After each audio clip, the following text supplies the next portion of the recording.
want to point out what Brian Armstrong from Coinbase are saying and Larry Fink from BlackRock is saying. I also want to point out what's happening over at NYSE when we're talking about tokenization, because not only is tokenization the future here, but it looks like yield on stablecoins will be restricted to the big boys.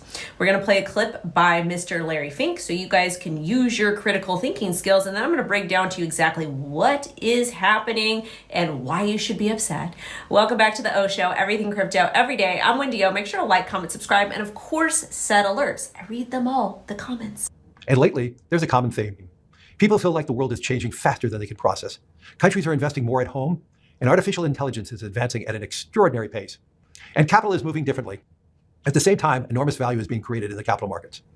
But not everyone feels connected to that growth. If more prosperity is being generated in markets, then more people need the opportunity to participate in them. That's what this letter is all about. Expanding long-term ownership through stronger retirement systems, earlier wealth building, and modernizing markets that make investing more accessible and more possible. At its best, long-term investing links your future to your country's future. When that connection is strong, economies are stronger too.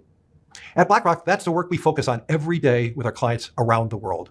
We enter 2026 with strong momentum, delivering record net inflows and reaching a new high of $14 trillion in assets under management in 2025, as clients entrusted us with nearly $700 billion of new assets.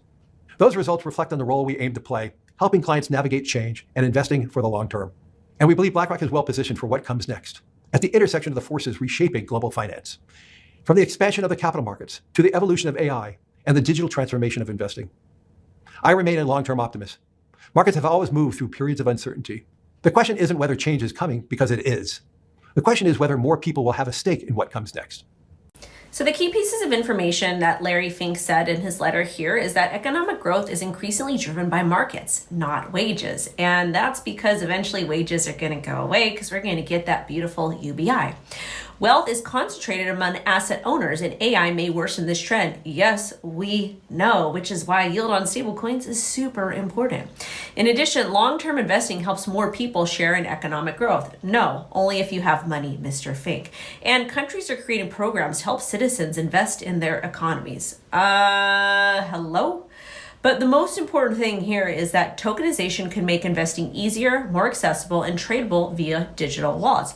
Yes, but that only goes for accredited investors, especially in America, or institutional investors, because retail investors have barriers to entry to these markets.